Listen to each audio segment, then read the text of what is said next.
네, 장성철의 뉴스명당 4부 여론조사 심의 시작하겠습니다. 오늘도 세 분과 함께합니다. 유니용 오피니언스 대표님 어서 오세요. 네, 안녕하십니까. 한국일보 김정현 기자님 어서 안녕하세요. 오세요. 흰색 자켓 멋있어요. 감사합니다. 김수민 시사평론가님 어서 오세요. 네, 안녕하세요. 감사합니다. 어제도 잠실 올림픽공원에서 진입하려는 체육회 막아서는 시위대, 그 사이에 경찰의 대치 있었고요. 결국에는 진입에 실패했고요. 그 자리에서 보면은 장동혁 대표가 가부좌 틀고 앉아가지고 재선거 목소리를 높이고 있습니다. 그래서 오늘 여론조사 첫 번째는요, 재선거 여론조사 내용을 좀 뜯어보도록 할게요. 윤희용 대표님, 한국갤럽이 재선거 관련 여론조사를 시행을 했는데 그 결과만 보더라도 2030 세대와 40대 이상 차이가 좀 큽니다. 설명 좀 해주세요. 예, 한국갤럽이 지난 9일부터 11일까지 전국 만 18세 1,002명 대상으로 사람 면접원의 여론조사를 했는데요. 네. 예, 자세한 사항은 중앙선거 여론조사 심의위원회 홈페이지를 참조하시면 됩니다. 네. 선거조사는 아니지만, 네, 이 조사에서 이렇게 질문을 했어요. 투표용지 부족 사태로 인해 전면 재선거를 해야 한다는 주장이 있습니다. 네. 귀하는 이에 대해 어떻게 생각하십니까? 라고 이제 질문을 했고요. 그런데 여기서 찬성한다는 응답은 44%, 반대한다는 응답은 48% 나와서 찬성과 반대의 차이가 불과 4%포인트 차입니다. 오차 범위가 플러스 마이너스 3.1이니까 그 안에 들어와 있는 것이니까 통계적으로 어디가 높다 낮다 얘기할 수 없을 정도로 양 의견이 이제 비슷한 상황이라고 얘기를 할 수가 있을 것 같은데요. 네. 진행자께서 말씀하신 대로 놀라운 현상인데 이 세대별로 이렇게 차이가 뚜렷이 나는데요. 네. 예, 지금 이제 20대, 30대를 제외하고는 이제 반대한다는 응답이 높아요. 네. 예, 40대에서는 56%가 반대하고 심지어 70세 이상에서도 54%.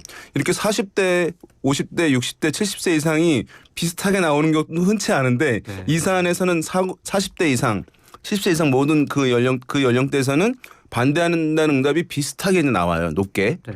그런데 20대와 30대에서는 20대에서는 찬성한다는 의견이 67%, 30대에서는 62%가 찬성한다는 응답을 보여서 반대한다는 응답 각 26, 33에 비해서 2배 이상, 3배 가량 이렇게 높게 나타나서 2030 세대와 그 윗세대와의 홍해가 갈라지듯이 이렇게 이제 의견차가 나타나는 지금 이슈입니다. 지금. 왜 그래요, 근데? 이제 미디어에서 이제 정답은 있잖아요. 젊은 층이 그런 이제 결과 어르신들은 못한 사람들 하게 하면 되잖아. 이게 이제 결과의 공정성이. 젊은 층들은 그 결과는 모르겠고 이 과정과 절차에서 어쨌든 그 공정성이 지켜져야지 그렇지 않으면 문제가 큰 것이다라고 하는 인식이 그 공정에 대한 인식이 이제 다르다라고 하는 것이 이제 일반적인 분석이긴 한데 이게 좀 애매한 부분은 있어요. 왜냐하면 그렇다고 하더라도 이 불공정한 이슈가 이렇게 세대를 구분해서 4050 세대는 또 심장이 있잖아요. 어떤 사안을 보고 분노의 감정이 있을 수 있는데 이렇게 차이가 나는 것이냐 그런 것 때문에 복잡하다 이 사안이라고 얘기하는 게 아마 그런 부분들을 담고 있는 것 같습니다. 김정현 기자님은 어떻게 해석을 하세요? 일단 저는 이 질문 이전에 다른 질문도 하나 있었거든요. 뭡니까? 그 질문은 이제 이번 투표용지 부족 사태를 어떻게 규정할 것인가에 대한 질문이 먼저 있었어요. 근데 그 질문에 대해서 67%는 이제 부실 선거다. 라고 한 반면에 이제 부정선거 시도 증거가 있었다라는 점에 대해서는 25%가 동의를 했거든요. 그래서 부정선거 여론에 동의하시는 분들이 25%나 된다는 게 전 좀 참으로 좀 충격적인 결과였습니다.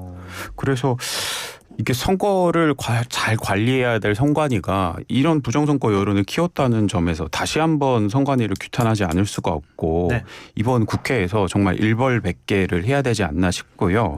20대는요. 다만 이번 투표용지 상태를 어떻게 규정할 것인가에 대해서 28%가 부정선거라고 했고요. 64%는 부실선거라고 규정했습니다. 그래서 그런데 또 동시에 재선거에 대해서는 찬성 여론이 더 압도적으로 높거든요. 그러니까 해석을 해보면은 참정권 침해라는 이 절차적 공정성이 훼손된 거에 대해서는 반드시 재선거를 해야 된다. 그렇게만 회복될 수 있다라고 생각하는 20대가 굉장히 많은 것 같습니다. 그러니까 부정선거와는 거리를 두면서. 네. 이거 참 특이한 거예요. 우리는 이제 그럼 재선거가 20, 30대가 요구한다 하면은 20, 30대들은 이것이 부정선거라고 다 보는가 이렇게 생각할 수 있잖아요. 네. 근데 여론을 보게 되면 2030 세대에서도 의미 있게 높기는 하지만 부정선거라는 응답이 의미 있게 높기는 하지만 그 응답보다는 참정권 침해 문제다라고 하는 것이 월등하게 높은 상황이에요. 그러니까 그러면서 이분들이 재선거를 해야 된다고 하는 거니까 요 공정 사안을 특이하게 보는 현상들이 있긴 있는 거예요. 제가 봤을 때. 알겠습니다. 김수민 평론가님은 네. 어떻게 해석하십니까? 일단 이제 기성세대 입장에서는 투표지가 부족했던 투표구에 선거를 못 하신 분들만 선거를 하면 되지 않을까. 그렇게 물어봤으면 아마 대다수가 그렇게는 해보자라고 했을 텐데 전면 재선거 이렇게 얘기를 하니까 그럼 투표를 한 사람 또 하란 말이냐. 그게 또 쉬운 일인 줄 아느냐. 이런 생각들이 또 있는 것 같고. 근데 결정적인 건 저는 삶의 경험이라고 봐요. 경험이에요? 40대 이상 입장에서는 지금까지 살아오면서 한국 민주주의 정치가 후퇴하고 있다라고 느낀 여러 경험들이 있었을 겁니다. 물론 사람의 성향에 따라서 그 사건이나 계기가 무엇이냐에 대해서는 답이 다를 수 있겠지만 그걸 느낄 수가 있는데 근데 겪어보니까 이 좀 나빠지는 것 같다가도 그렇게까지는 안 나빠지더라. 네. 이를테면 우리 경제나 사회에 있어서는 좀 점점 세상이 나빠진다 이런 측면이 없진 않았는데 근데 정치에서 봤을 때는 뭐 정권이 이쪽으로 갔다가도 저쪽으로 가는 것이고 여러 가지 뭐 대통령 탄핵이라든지 이런 여러 중대 사태들 경험을 해봤잖아요. 심지어 대통령이 불법 계엄으로 내란을 일으키는까지 경험을 해봤는데 결국에는 이게 복원력이 있더라라고 하는 이런 부분이 있기 때문에 지금 이 사태는 문제가 크지만 그러나 다시 이렇게 자리를 잡아 나갈 거다라고 생각하는 경향이 40대 이상에서 조금 더 강한 것 같아요. 네. 경험들이 있으니까. 20, 30대 입장에서는 저는 이번에 재선거라든지 또 부실선거, 부정선거 얘기를 하는 2030 세대가 어떻게 보면 이게 기류가 지난번에 그 12.3 사태 때 광장으로 2030 세대 많이 나왔던 거하고 비슷한데 네. 그러니까 어느 정도는 민주주의 시스템을 갖추고 우리가 살고 있는 줄 알았는데 이게 근본부터 지금 흔들리고 있는 거 아니냐라고 하는 우려가 더 강한 거죠. 젊은 세대 입장에서는. 그리고 앞으로 살아갈 날도 더 많은데 계속해서 민주주의가 후퇴하는 건 아닌가. 이런 걱정들이 더 클 수밖에 없다. 그 점에서는 이 문제에 대해서 느끼는 감각이 다를 수밖에 없고 네. 그리고 이번 선거가 어느 정도로 잘못된 선거였느냐에 대해서 어떤 50대하고 어떤 20대가 비슷하게 생각을 한다고 해도 이걸 언어로 규정하는 데 있어서 50대는 뭐 이 정도면 부정까지는 아니고 부실 정도야라고 생각하지만 똑같은 수준으로 생각하는 20대는 이렇게 되면은 오염이 심각한 것이고 부정이라고 할 수도 있는 거다. 네. 이렇게 생각하니까 또 부정이냐 부실이냐에 대한 이 그 언어적인 평가도 달라진다. 그러니까 결국에 양쪽에 갖고 있는 삶의 경험의 차이가 있다. 저는 그렇게 봅니다. 장동혁 대표가 여기에 아주 거의 올인하다시피 하고 있잖아요. 현장에도 가고 재선거 요구를 많이 하고 있는데 장동혁 대표에게 득이 될까요?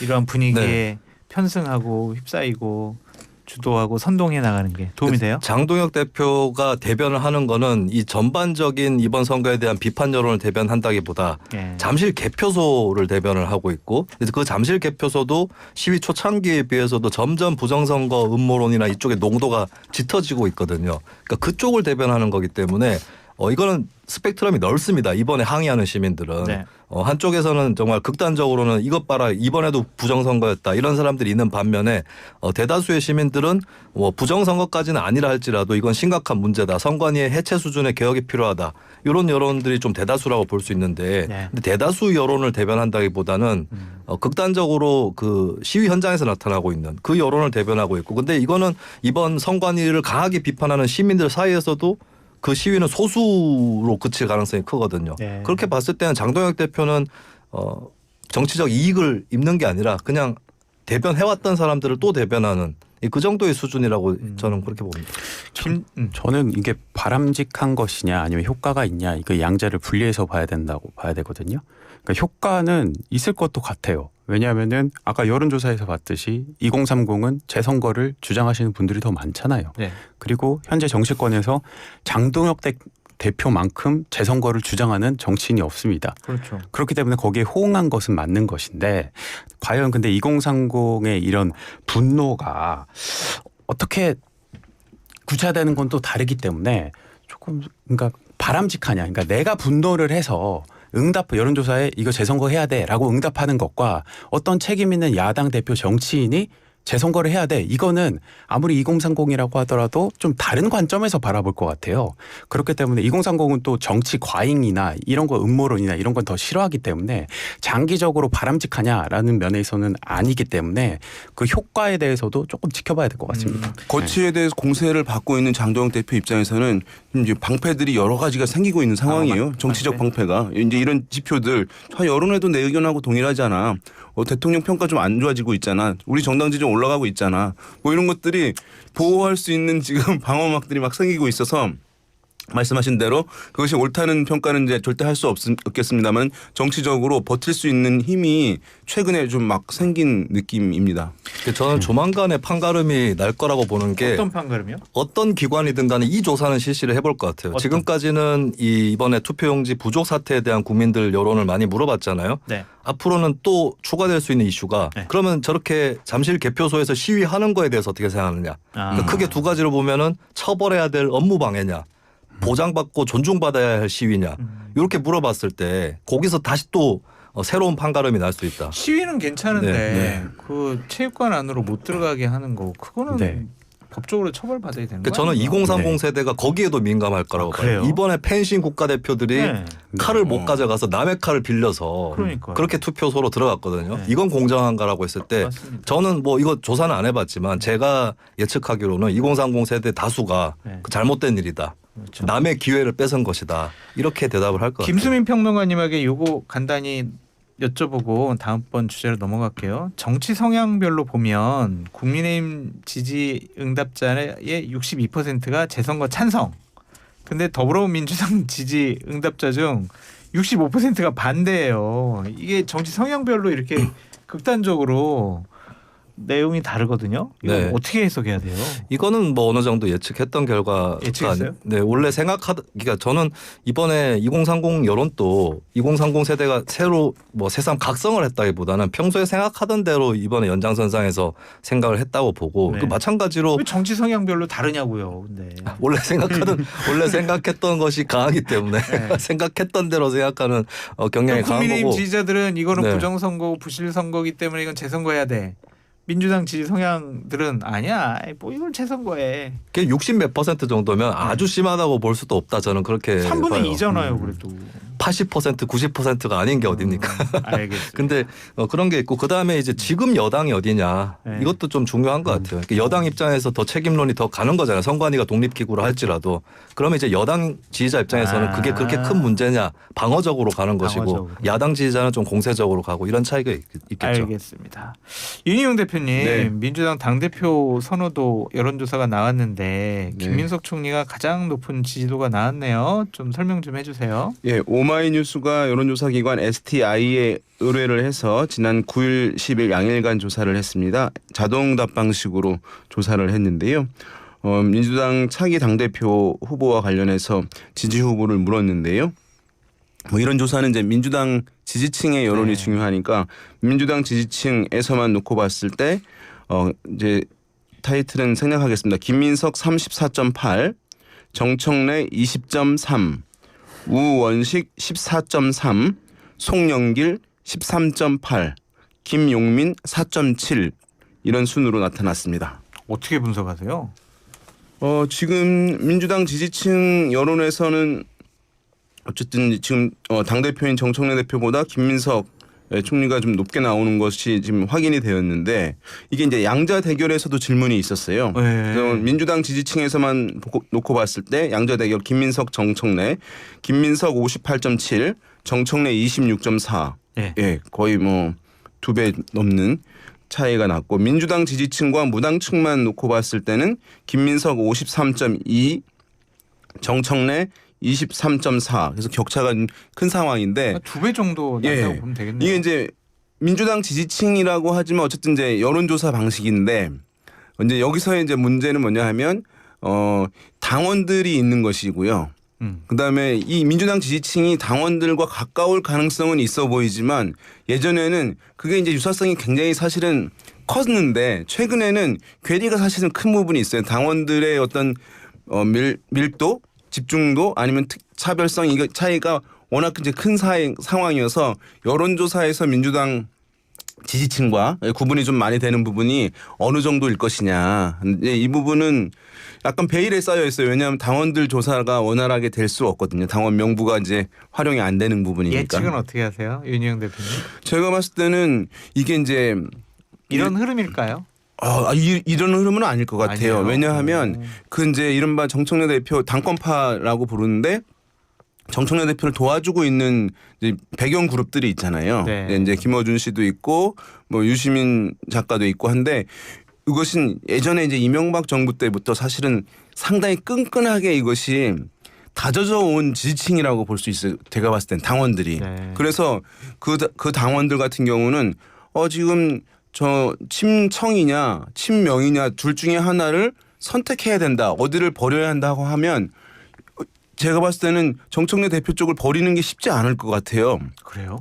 버리는 선택으로 한다면 두 개 중에서 어느 쪽을 버려야 되냐라고 한다면 근데 그렇게 돼서 세력 대 세력으로 한다면 정청래 대표도 상당히 선전할 가능성은 있는데 네. 근데 만약에 친명계 쪽에서 전당대회는 어느 쪽 세력을 선택하는 것이 아니라 대통령을 지원하는 어떤 본부를 만드는 거야 전당대회는 라는 프레임을 당원들에게 설득을 시켜내면은 저는 이제 친명계 쪽 김민석 총리 쪽이 유리해질 수 있는데 이런 프레임 싸움이 지금 시작되고 있는 거라고 보여져요. 그래서 네. 이제 친석계라는 표현을 쓰잖아요. 네. 그건 제가 봤을 때 정청래 대표 쪽에서 김민석 총리와 대통령과의 관계를 끊어내면서 이제 대통령과 관련된 사람이라는 것을 어쨌든 간에 대부분 알지만 그것을 어쨌든 끊어내는 것을 최대한 활용함으로써 개인 대 개인 이렇게 이제 싸우면 좀 이길 수 있을 것이다라고 하는 측면에서의 프레임 싸움이 지금 전개되고 있는 것이다. 이렇게 해석해 볼 수 있을 것 같습니다. 알겠습니다. 김정인 기자님. 네. 기자님하고는 요거 한번 해봤으면 좋겠어요. 어떤 거요? 김민석 34, 정청래 20이잖아요. 네. 우원식 14 나왔어요. 네. 우원식 후보 출마 안 해요. 네. 그럼 이 표는 어디로 많이 갈까요? 이 표요 김민석이요. 김민석, 송영길 13 나왔어요. 네. 출마 안 합니다. 어디로 갑니까? 김민석으로 가죠. 김민석. 김용민 의원 4.7이니까 뭐 이분 이거 출마 안 정청래로 하면 갑니다. 정청래로 가면 그러면 이게 양자대결 구도랑 거의 비슷해요. 그러네요. 그렇죠? 네. 근데 이 우원식 결과를 전 의장은 나가요? 안 나올 것 같고. 안 나와요? 그리고 송영길 전 네. 대표는 나올 것 같습니다. 나와요? 느낌이. 김용민 의원도 나올 거. 네, 나올 것 같아요. 그러면 정청래 대표 나갑니까 안 나갑니까? 나가죠. 나가요? 네. 아니 이런 분위기에서 나간다고? 대통령이 이거 나가지 마. 막 네. 협박하는 것으로 해석할 수밖에 없잖아요. 그런데도 나간다고요? 근데 정청래 대표가 이재명 대통령 기자회견 이후에 보여준 행보는 네. 연임을 생각하지 않는다면 하지 않아도 될 행동들이었습니다. 뭐 갑자기 보안사건 폐지를 올린다든지 갈등을 1인 1표. 극단적으로 다 끌어올렸다가 결정적인 순간에 나 백의종군 할게요. 나 진영을 생각하고 이재명 대통령 성공을 위해서 이제 백의종군 하겠습니다. 이렇게 네. 그냥 확 그냥 톤다운 시키려고 그런가? 극적인 효과를. 그러기에는 아까 윤 대표님 말씀하신 것처럼 그 정청래 대표를 위시한 그 네. 김어준 씨가 운영하는 딴지일보 게시판 같은 데 가보면요. 지금 이재명 대통령에 대한 분노가 어마어마합니다. 그렇습니까? 네, 근데 그런 어마어마한 분노를 정청래 대표가 대변하고 있기 때문에 네. 그거를 깡그리 무시하고 정청래 대표가 안 나오진 않을 것 같다. 하는 행보를 봤을 때도 그렇고 당원들의 분노 상황을 봤을 때도 그렇고. 네. 네. 김수인 평론가님. 네. 나가서 정청래 대표가 이겨도 이거는 참 집권 세력 안에서 큰일일 거고 또 김민석 총리가 이겨도 정청래 대표를 따르는 그쪽 분들은 상당히 정치적인 생명력이 위험하다고 생각할 거고 어찌든 나가면은 큰 난장판이 벌어질 것 같은데 네. 어떻게 전망하십니까? 일단 내부는 상당히 심각할 거고 어느 쪽으로 결과가 나든 간에 여권 내부에는 평지풍파가 일어난다고 봐야 되겠죠. 네. 정청래 대표가 이기게 되면 이재명 대통령이 안에서부터 타격을 그러니까 받고 레임덕 아니에요? 레임덕이 조기 가시화되는 네. 거죠. 물론 정청래 대표는 제가 예상컨대 정청래 대표가 연임이 되면 네. 괜찮아요. 물지 않습니다.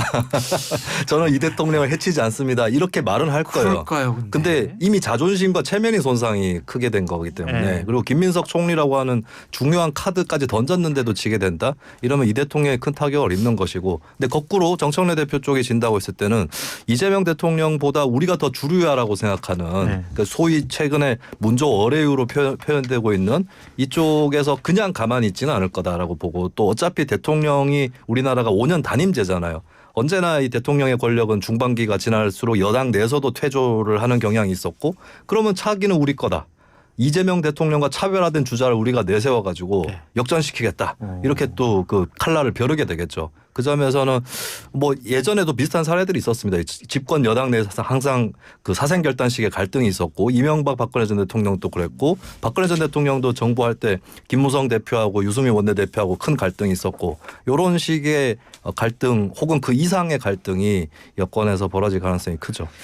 여러분들은 직접 이 정치권에 참여하지는 않으셨잖아요. 네. 이런 전당대회 출마 안 하고 막 이런 권력 구도 이건 밖에서 이제 관찰하셨는데 저는 안에서 직접 경험도 해보고 당해보기도 했잖아요. 그 서늘함을 아시는 거죠. 네. 책도 내셨잖아요. 그래서 저는 출마 못할 거라고 생각을 하거든요, 계속. 근데 많은 평론가분들이나 기자분들은 계속 출마한다라고 얘기를 하시더라고요. 그래서 제가 상황을 잘못 읽는 건가. 제가 봤을 때 그 정청래 대표 고민이 많이 있는 것 같기도 해요. 네. 어떻게 보면 메시지가 주변 분들보다는 약한 것 같아요. 네. 어떻게 보면은 네. 사실 대통령 월드 클래스라고 한 표현도 뭐 그것이 대통령 기분 나쁘지 않겠냐라는 표현도 있지만 사실은 본 마음일 수도 이 상황에서 이제 그렇게 이제 정하고 본인이 정말 좋게 하려고 최대한 노력해서 한 것일 수도 있거든요. 네. 근데 주변 분들이 워낙 지금 다리를 막 잘라버리고 있는 상황이어가지고 네. 그런데 정치인에 있는 정청래 대표를 잘 아는 분들 같은 경우는 방금 우리 진행자께서 말씀하신 대로 이거 다시 한번 생각해봐라 나가면 죽어. 이런 것들을 많이 얘기하고 있는 것 같아요 느낌상. 네. 그래서 이게 아직 제가 봤을 때 제 그 출마 연임 도전으로 상당 부분 기울어져 있는 것은 맞는데 네. 완전히 닫혀있는 거라고 단정할 수는 없는 거 아닌가 포기를. 윤희영 대표님은 지방선거 전에도 계속 이럴 수도 있고 저럴 수도 있고라고 얘기를 하셔가지고 한 다리 양다리 걸치시는 것 같아요. 아마 소장님은 네. 정청래 대표와는 네. 다른 정치의 길을 걷기 때문에 정치 스타일이 다르기 때문에 그런 거 아닌가 싶기도 그래요? 합니다. 네. 아 그래도 정청래 대표 요즘에는 막 네. 대통령 칭찬도 하고 시계도 찬 모습 보여주고 네. 그러면서 대통령한테 아부하는 모습 네. 보이잖아요. 정청래 대표가 지난 전대도 마찬가지였어요. 의원들은 다 박찬대 지지하는 분들이 훨씬 많았지만 그렇지만 그걸 오히려 역이용해서 저 의원 사람들은 기득권이고 나는 개혁파고 이 구도로 갈랐거든요. 그래서 그 프레임을 오히려 이용했단 말이에요. 네. 그런 정치력을 갖고 있는 것이고 그래서 이게 의원들이 이렇게 김민석이다 주변에서 언론에서 이렇게 김민석이다라고 얘기하는 걸 오히려 자기는 역이용할 수도 있다고 생각합니다. 근데 김재현 기자님, 네. 민주당의 당원들이나 지지자들이 대통령이 미는 것으로 보여지는 김민석을 선택하지 않고 정청래를 선택을 했을 때 네. 대통령의 국정 운영 주도권은 상실되고 네. 레임덕이 올 수도 있다. 네. 대단히 집권 세력 자체가 위험해질 수 있다. 이런 네. 인식을 갖고 있을 텐데 네. 그럼에도 불구하고 정청래 대표를 지지하고 민다. 대부분의 당원은 그렇게 생각할 수 있지만 네. 정청래 대표는 딴지가 민심의 척도라고 생각하시는 분이거든요. 네. 그렇게 말씀하신 적도 있고 그럼 딴지 게시판 한번 가보세요. 그러면 정청래 대표 하는 얘기가 맞습니다. 좋습니다. 이제 1분밖에 안 남았는데 제가 또 우리 기자나 평론가 분들 여론조사 전문가들의 생명력을 단축시켜야 되니까 네. 두 가지 질문을 드리도록 하겠습니다. 예 아니요 단답형으로. 자 정청래 대표 출마합니까? 예. 정청래 대표 출마하면 이깁니까? 아니요. 아니요. 윤희영 대표님 출마합니까? 출마를 할 것 같습니다. 이깁니까? 봐야 될 것 같습니다. 아이 뭐야? 정말로. 네. 그 정도예요? 그럼 정청래 대표가 저는 만만치 경쟁 않다는 구도로 얘기네요. 전개될 가능성은 충분히 있는 것 같습니다. 저는요 한 30% 보겠습니다. 30%대. 그런데도 나간다고요? 질 거 알면서 나간다고? 저는 상상을 이렇게- 못 하겠어요. 저는 이렇게 보지만 정청래 대표는 50 이상으로 보시겠죠. 정치인들이 지는 게임에 나간다라는 건 상상을 못 하겠어요. 저는 김수민 평론가님 나갑니까? 나갑니다. 정청래 대표는 자신이 저도 좋다고 생각할 수 있습니다. 왜요? 살짝 지는 게 더 나을 수도 있어요. 차기를 위해서. 차기를 위해서? 네. 그리고 그러면- 자기가 안 나가면 다른 사람이 자기 자리에 들어올 수도 있다. 그 점이 위협적일 거라고 봐요. 나가면 됩니까 안 됩니까? 제가 그 민주당 지지층하고 당원층이 똑같이 구성되어 있다는 보장이 없어서 네. 지지층하고 똑같으면 김민석 총리가 이긴다고 보는데 네. 당원층은 또 다를 수 있거든요. 아니 그러니까요. 이깁니까? 칩니까? 살짝 집니다. 살짝 찝니까? 네. 알겠습니다. 여러분의 예측을 나중에 확인해 보도록 할게요. 오늘 여론조사 심의위원회 오늘도 재밌었습니다. 세 분 감사합니다. 고맙습니다. 덥고 습한 여름을 피해 에드워드리는 홈캉스를 즐깁니다. 왜? 우리 집 공기는 나비엔이니까.